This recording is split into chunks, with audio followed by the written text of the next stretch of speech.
Hello बच्चों, स्वागत है आप सभी का इरफान सर 79 यूट्यूब चैनल पर। बच्चों, आज की वीडियो लेक्चर के अंदर हम 11th क्लास के जो चैप्टर नंबर 2 है सरल रेखा में गति, उसका एक महत्वपूर्ण टॉपिक दार्शनिक चाल एवं वेग क्लियर करने वाले हैं। जैसा कि बच्चों हम सभी साइंस के बंदे हैं, ठीक है, साइंस के स्टूडेंट्स हैं, तो अब हमें यहाँ पर जो भी कोई टॉपिक हमारे सामने आता है उसको हमें अच्छे से क्लियर करना होता है, ताकि आगे आने वाले जो न्यूमेरिकल क्वेश्चन होते हैं उनको अच्छे प्रकार से निकाल सकें। तो इसी बात के उद्देश्य से मैं आपके लिए वीडियो लेकर के आया हूँ, ताकि आप सभी इस बात को समझ सकें कि तार्क्षणिक वेग और चाल और औसत वेग और चाल क्या है। क्योंकि लास्ट लेक्चर के अंदर मैंने शायद आपको औसत वेग और चाल बताया नहीं था। अब इस लेक्चर के अंदर मैं आपको क्लियर करने वाला हूँ। तो देखो, सबसे पहले बच्चों, आपके बुक के अंदर एनसीईआरटी के अंदर ये चैप्टर दिया गया है, तार्क्षणिक वेग और चाल। ठीक है, जब कोई वस्तु गति करती है, ठीक है, तो हमने तो पढ़ लिया कि जो चाल होती है ना, तो यहाँ पर समय के सापेक्ष वस्तु की स्थिति में जो परिवर्तन होता है, ठीक है, उसे गति कहते हैं। और वस्तु की स्थिति में परिवर्तन की दर को हम चाल या फिर वेग कहते हैं। ठीक है, तो यहाँ पर इसी प्रकार से अगर मान लो हम यहाँ पर किसी वस्तु की, है ना, औसत वेग और चाल ज्ञात करते हैं, तो उस समय अंतराल में कोई वस्तु का अगर मान लो हम औसत वेग और चाल ज्ञात करते हैं, मतलब ये हुआ कि जैसे मान लो कि मेरे पास में ये एक कार है, और ये जो कार है वो क्या है कि इधर से चलना प्रारंभ कर रही है, इस साइड में ये कार जा रही है, और जैसे मान लेते 3 सेकंड के ऊपर, ठीक है, 3 सेकंड के ऊपर ये जो वस्तु है वो यहाँ पर 3 मीटर की दूरी पर पहुंच रही थी, 4 मीटर की दूरी के ऊपर पहुंच गई, 4 मीटर की दूरी के ऊपर पहुंच गई। मतलब यहाँ पर 3 सेकंड हमने वस्तु को स्टार्ट किया, इस गाड़ी की स्पीड को स्टार्ट किया, और 3 सेकंड में हमने नोट किया और नोट करना स्टार्ट किया कि ये जो वस्तु थी वो 4 मीटर पर सेकंड की स्पीड से चल रही है। क्या नोट किया? 4 मीटर पर सेकंड की स्पीड से चल रही है। और कुछ समय बाद में, मतलब हमने कुछ समय बाद, मतलब जैसे 7 सेकंड पर, 7 सेकंड के बाद मैंने चेक किया, तो यहाँ पर इस वस्तु की जो यहाँ पर क्या कहते हैं, जो चाल थी या फिर जो वेग था, वो यहाँ पर क्या देखने को मिल रहा था, वो हमें यहाँ पर देखने को मिला कि यहाँ पर 10 मीटर पर सेकंड की चाल से हमें देखने को मिला। अब यहाँ पर हमें ये पता करना है कि इस वस्तु की रियल के अंदर जो स्पीड थी, है ना, एवरेज स्पीड या फिर एवरेज वेलोसिटी जो थी वो क्या थी, वो हमें चेक करना था। अभी यहाँ पर हम क्या कर रहे हैं, अगर वेग में से अगर दिशा हटा दें तो वेग भी हमारे लिए चाल ही हो जाएगा हमारे पास में। तो अभी हम दिशा को, कंसेप्ट को लेकर के नहीं आ रहे, हमें सिर्फ ये ध्यान देना है कि वस्तु एक निश्चित समय पे इसकी जो 3 सेकंड पर इसकी स्पीड ये थी, 7वें सेकंड पर स्पीड ये हो गई, तो यहाँ पर किस स्पीड से चल रही थी, इसके औसत चाल या फिर वेग है क्या, वो हमें निकालना है। तो हम मान लेते हैं कि हमारे लिए इस वस्तु का जो यहाँ पर जो समय था ये है t1 और ये है t2, ठीक है, और यहाँ पर ये है अक्ष 1 और ये है अक्ष 2। अब अगर मान लो आपको इस वस्तु का औसत चाल ज्ञात करनी है, औसत चाल ज्ञात करनी है, क्या ज्ञात करनी है, औसत चाल, है ना, इस कार की आपको औसत चाल ज्ञात करनी है, तो आपको यहाँ पर क्या करना पड़ेगा, आपको यहाँ पर del s upon del t ज्ञात करना पड़ेगा। इसका मतलब ये हुआ कि हमें अक्ष 2 माइनस अक्ष 1 अपॉन T2 माइनस P1 ज्ञात करना होगा, जिससे हमें इसकी क्या होगी, औसत चाल या फिर वेग जो है वो प्राप्त हो जाएगा। अक्ष 2 हमारे, हम क्या कर रहे हैं, अक्ष 2 माइनस अक्ष 1, यानी अक्ष 2 हमारे पास में कितना है 10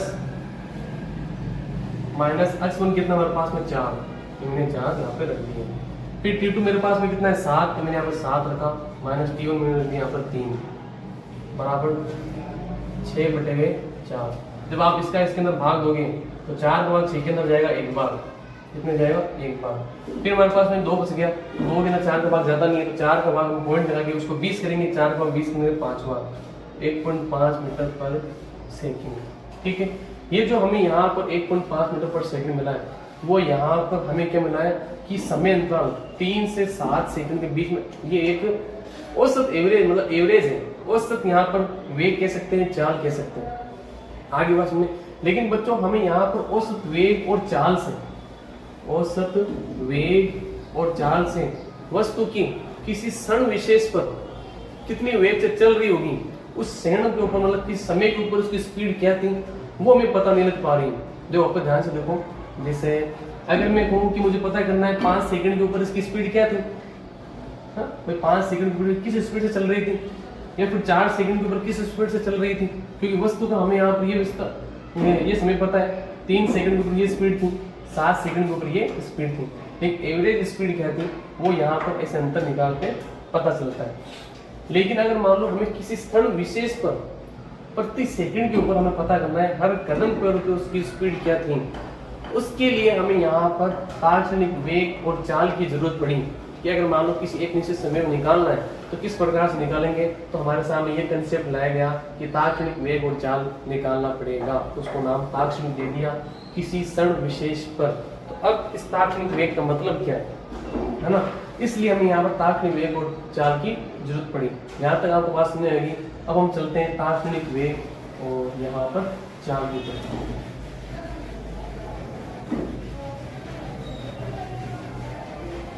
तो देखिए बच्चों, तात्क्षणिक है ना, तात्क्षणिक यानी किसी क्षण विशेष पर, किसी क्षण विशेष पर, क्षण विशेष पर क्या करना है हमें, वस्तु की चाल और वेग ज्ञात करना है। तो देखो यहाँ पर सबसे पहले हम समझते हैं कि तात्क्षणिक चाल क्या होती है। सेम टू सेम है, ज्यादा कोई फर्क नहीं आएगा। अगर मैंने कहा ना आपको वेग में से अगर दिशा भी हटा दें, दिशा को दिमाग में नहीं रखें, तो वेग और चाल एक दूसरे के बराबर ही है। बस यहाँ पर दिशा की वजह से यहाँ पर क्या है कि वेग को लेकर के आते हैं। तो देखो बच्चों, यहाँ पर तात्क्षणिक चाल, तात्क्षणिक चाल क्या होती है, ठीक है। इसको हम कैसे लिखेंगे, वस्तु की गति के दौरान, गति के दौरान, गति के दौरान किसी क्षण विशेष पर, क्षण विशेष पर, क्षण विशेष पर वस्तु की चाल, वस्तु की चाल तात्क्षणिक चाल कहलाती है। क्या कहलाती है, तात्क्षणिक चाल कहलाती है, चाल कहलाती है। और यही बात हमें वेग के ऊपर भी अप्लाई करनी है कि किसी वस्तु की गति के दौरान किसी क्षण विशेष पर वस्तु का जो वेग है उसका तात्क्षणिक वेग कहलाता है। समझ गए, ये बात यहाँ पर उसके ऊपर लागू होने वाली है। लेकिन जैसे कि हमें पता है कि अगर हम तात्क्षणिक चाल की बात करें, तात्क्षणिक कंपैरिजन करें औसत चाल से और तात्क्षणिक चाल से, तो तात्क्षणिक जो चाल है, ठीक है, उसको भी हम v से डिनोट कर रहे हैं। और यहाँ पर हम कर रहे हैं लिमिटेशन लगा रहे हैं। क्या लगा रहे हैं, लिमिट लगा रहे हैं कि जो हमारा समय है वो 0 की तरफ पहुंच रहा है ना। इसको भी समझाऊंगा अच्छी तरीके से। और मेरे पास में dx/dt, मैं आपको थोड़ी देर पहले समझाया था कि dx/dt क्या ले रहे हैं, हम यहाँ पर विस्थापन का अंतर और समय का अंतर ले रहे हैं। लेकिन अब ये लिमिटेशन क्या बता रही है, हमने इसको एक लिमिट लगा दी। क्या लिमिट लगाई कि अब हमें यहाँ पर जो क्या करना है कि हमें जो विस्थापन या चाल ज्ञात करनी है, चाल या फिर जो वेग है वो ज्ञात करना है। वो क्या है कि किसी क्षण विशेष पर सिर्फ 1 सेकंड के ऊपर ही, जैसे 3 सेकंड 2 सेकंड, इससे नीचे गए तो शायद हमारे पास कुछ टाइम बचेगा नहीं, मतलब उसको विराम अवस्था में हम सिर्फ उस 1 सेकंड की बात करें तो मतलब t → 0, ठीक है। अगर हम किसी क्षण विशेष से बात कर रहे हैं तो इसको हम यहाँ पर जो लिमिटेशन लगा दी तो हमारे पास में ये आ जाएगा dx/dt, जो किसी क्षण विशेष के ऊपर वस्तु की चाल और वेग को बताने का काम करेगा। अगर यहाँ पर ये वेग होता, ठीक है, तो आपको सभी पोर्शन ऐसा ऐसे लिखना है वेग के अंदर, ठीक है। बस यहाँ पर क्या करना है, अस की जगह, इस जगह है ना, यहाँ पर तात्क्षणिक अगर वेग करेंगे, तात्क्षणिक वेग, ताक्षणिक वेग। तो यहाँ पर क्या हो जाएगा, v बराबर limit t tends to 0 del x upon del t is equal to ds upon dt। ये किसी क्षण विशेष के ऊपर हमें यहाँ पर बता सकती है कि यहाँ पर ताक्षणिक वेग और चाल क्या होगा। ठीक है बच्चों, इतना आपको समझ में आया होगा कि ताक्षणिक वेग और चाल के ये फॉर्मूले हैं, इसकी ये डेफिनेशन है, ताक्षणिक वेग की भी डेफिनेशन देने वाली है। बस यहाँ पर आपको क्या करना है कि इस चाल की जगह वेग लिखना है। लेकिन हमें अभी ये समझना है कि रियल के अंदर ताक्षणिक वेग होता क्या है और औसत वेग होता क्या है। तो और अच्छे से समझने के लिए हम एक एग्जाम्पल लेंगे, उसके माध्यम से समझेंगे कि हाँ सर अब हमें ताक्षणिक वेग या चाल या फिर औसत वेग और चाल में डिफरेंस समझ में आ गया। तो ठीक है, यहाँ तक तो इसको नोट कर लेना है ना। और किस प्रकार से करना है, ताक्षणिक वेग का भी इस प्रकार से आपको डेफिनेशन लिख लेनी है। तो अब हमारे पास में ये फॉर्मूला आ गया है v बराबर dx अपॉन dt का, इधर v बराबर ds अपॉन dt का। ठीक है, इसको मिटा लो, स्क्रीनशॉट अगर नहीं लिया तो स्क्रीनशॉट ले लो और फिर हम चलते हैं हमारे क्वेश्चन के ऊपर। देखो बच्चों, अब हम क्या कर रहे हैं, क्वेश्चन ले रहे हैं, उस क्वेश्चन के माध्यम से समझेंगे।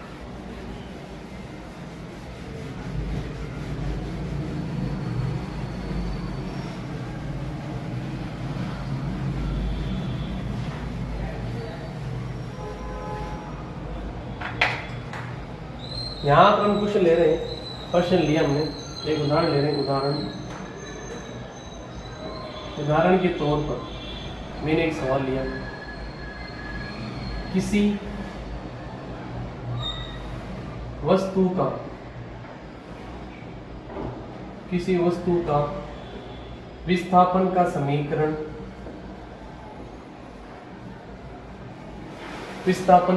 समीकरण हमें दिया गया है।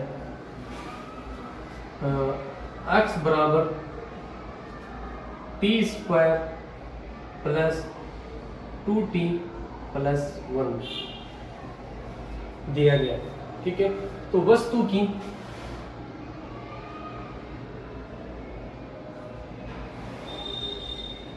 क्या करना है, आपको चाल ज्ञात करनी है। चाल या फिर आप वेग कह सकते हो, वेग ज्ञात करना है। ठीक है, अब किन समय पर, तो वस्तु का तो दिए गए समय पर जैसे मान लो किसी वस्तु का विस्थापन का समीकरण x बराबर T square plus 2t plus 1 है ना, दिया गया है। दिए गए समय पर वस्तु की चाल है ना, वेग आपको ज्ञात करना है। जैसे मान लो एक हमें इसने दे दिया कि t बराबर आपको सिर्फ और सिर्फ है ना 3 सेकंड में ज्ञात करना है, या फिर आपको 5 सेकंड के ऊपर ज्ञात करना है, या फिर आपको मान लो 8 सेकंड के ऊपर ही ज्ञात करना है, जस्ट किसी क्षण विशेष में ज्ञात करना है। सेकंड हमें यहाँ पर उसने दे दिया कि आपको t बराबर 3 सेकंड से 9 सेकंड के बीच में है ना वस्तु का क्या ज्ञात करना है, चाल और वेग निकालना है। तो चलिए सवाल पे चलते हैं। सबसे पहले हम क्या करते हैं, इस सवाल को लेते हैं। ये बोल रहा है t बराबर 3 सेकंड का हमको क्या करना है, निकालना है। तो देखो सबसे पहले हमें निकालना क्या है, चाल और वेग निकालना है। हमारे पास सवाल क्या दिया है, हमें सवाल दिया गया x बराबर t square plus 2t plus 1, t square plus 2t plus 1 ये बच्चों हमारे पास सवाल आ गया। देखना ध्यान से, हमें क्या करना है, क्योंकि हमें पता है कि v बराबर क्या होता है, dx अपॉन dt होता है। v हमने पढ़ा है dx अपॉन dt है ना, और यहाँ पर d x की वैल्यू आप क्या रखोगे, t square plus 2t plus 1 upon dt। जब आप ये वैल्यू रखोगे तो आप उसका क्या करना पड़ेगा, अवकलन करना पड़ेगा। जब अवकलन करोगे तो आपके पास में क्या आ जाएगा, इसका 2t प्लस 2। तो आपके पास में जो v आया वो v क्या आ गया बेटा, v बराबर आ गया आपके पास 2t प्लस 2 है ना, ये आ गया। अब हमें क्या करना है, 3 सेकंड के ऊपर, 5 सेकंड के ऊपर, 8 सेकंड के ऊपर क्या करना है, हमें इसका यहाँ पर वेग ज्ञात करना है। तो t बराबर 3 सेकंड पर, t बराबर 3 सेकंड पर याद करना है। फिर इसके बाद बेटा t बराबर 3 सेकंड में निकाल लिया है तो कितना हो जाएगा, v बराबर 2 इंटू 3 प्लस 2, 3 दूनी 6 और 2 कितना हो गए 8। तो यहाँ पर 8 मीटर पर सेकंड की स्पीड से 3 सेकंड के ऊपर चल रही है, मतलब इसकी जो स्पीड है भी 8 मीटर पर सेकंड है।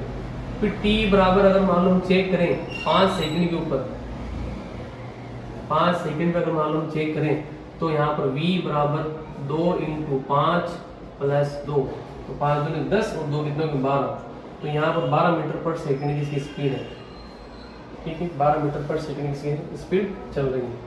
फिर t बराबर हमारे पास हमने निकाला यहाँ पर 8 सेकंड के ऊपर, कितने सेकंड के ऊपर, t बराबर 8 सेकंड पर। तो v बराबर हमारे पास में कितना आ जाएगा, v बराबर हमारे पास 2 इंटू 8 प्लस 2, 8 दूनी 16, 16 और 2 कितने हो गए 18, 18 मीटर पर सेकंड की स्पीड से कार चल रही है। ठीक है, इस प्रकार से हमने यहाँ पर वेग निकाला है या फिर चाल निकाली है वस्तु की किन किन सेकंड के ऊपर, एग्जैक्ट 3 सेकंड के ऊपर, 5 सेकंड के ऊपर, 8 सेकंड के ऊपर हमें इसकी क्या निकालनी, यहाँ पर चाल निकालनी। लेकिन अगर मान लो आपसे कहा जाए कि वो वस्तु है, चलो यहाँ पर 8 लेते हैं, है ना, 8 हमने ले लिया।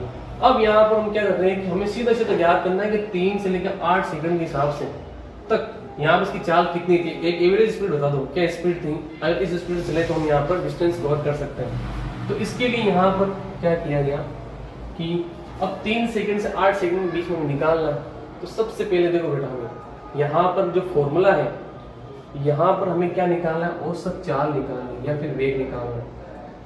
औसत चाल या फिर हमें वेग निकालना है। इस बात को आपको समझना होगा क्योंकि यहाँ पर विभिन्न समय अंतराल के बीच में समय पूछ रहा है, किसी एग्जैक्ट समय पर नहीं पूछ रहा है।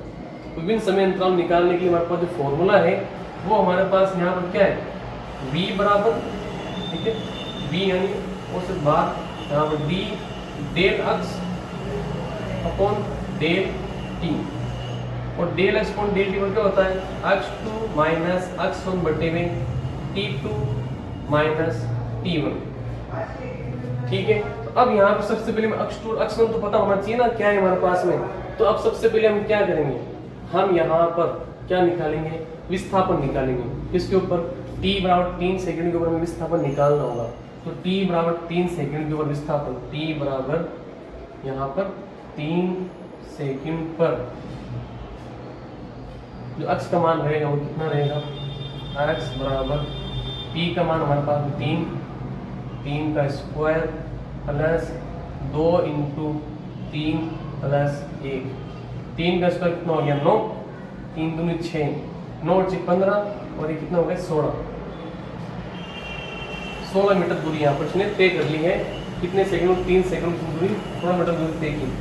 फिर अगर मान लो हमें निकालना है कितने सेकंड, t बराबर यहाँ पर 8 सेकंड के ऊपर, कितने सेकंड के ऊपर 8 सेकंड के ऊपर। x बराबर कितना आ जाएगा बेटा हमारे पास में 8 का स्क्वायर प्लस 2 इंटू t का मान 8 रखना इस बार, 8 प्लस 1, 8 का स्क्वायर कितना होता है 64 और 8 दूनी 16, 64 और 16 कितने हो गए, 64 और 16 हमारे पास 70, 10 और 80, 80 और ये कितने 81 हो गए, 81 मीटर डिस्टेंस ने कवर कर लिया।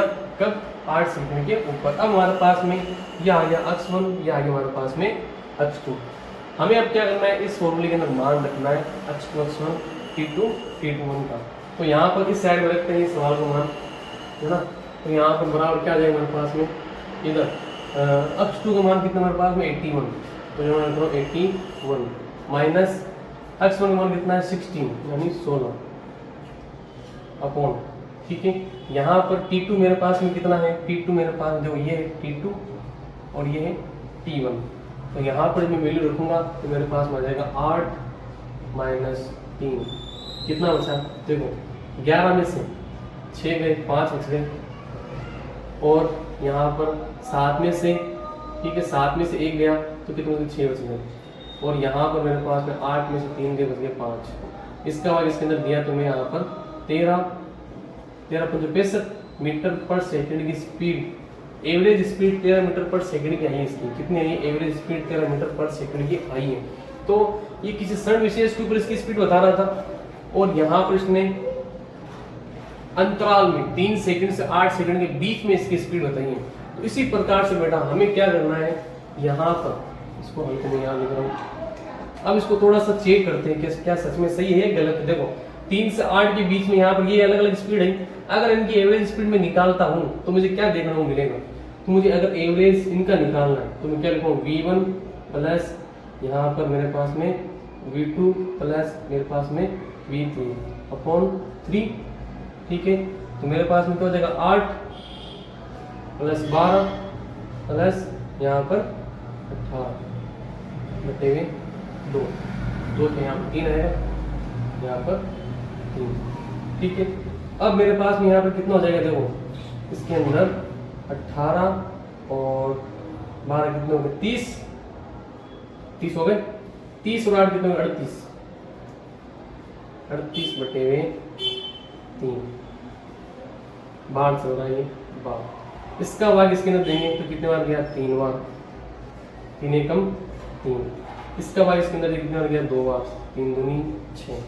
फिर बच के कितने हमारे पास में 2 20 हो गए, 3 से 18, फिर यहाँ पर 3 से 18। तो एवरेज देखो यहाँ पर 3 मीटर पर सेकंड, यहाँ पर हमारे पास में कितना आ गया, यहाँ पर लगभग अगर मान के चले तो यहाँ पर 13 मीटर पर सेकंड हमारे पास में आ गया एवरेज।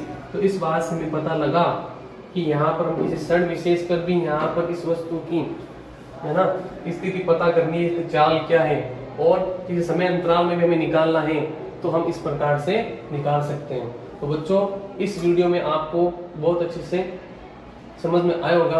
अगर आपने अभी तक वीडियो को लाइक शेयर और सब्सक्राइब नहीं किया है तो जरूर इस वीडियो को लाइक शेयर और सब्सक्राइब कर दीजिए और मेरे दोस्तों के पास में ये वीडियो पहुंचाइए। अब आपको यहाँ पर इस सवाल को अच्छे से समझना है, वीडियो को और अच्छे से आपको क्या करना है, क्लियर करना है, ताकि आपको ये टॉपिक क्लियर हो सके। और अगर इसमें भी कोई अगर आपके डाउट रहे आप मुझसे पूछ सकते हो। अब साथ ही साथ एक आपके लिए मोटिवेशन स्लाइड हो जाए, है ना। अपनी किसी भी मेहनत को बेकार मत मानना, अपनी किसी भी मेहनत को बेकार मत मानना। मंजिल तुम्हें जरूर मिलेगी, मंजिल तुम्हें जरूर मिलेगी, बस हार मत मानना। अपनी किसी भी मेहनत को बेकार मत मानना, मंजिल तुम्हें जरूर मिलेगी, बस हार मत मानना। तराशिए खुद को इस तरह जहां में, क्या कह रहा है, तराशिए खुद को इस तरह जहां में कि पाने वाले को हो नाज और खोने वालों को अफसोस रहे। ठीक है, मिलते हैं नेक्स्ट वीडियो में।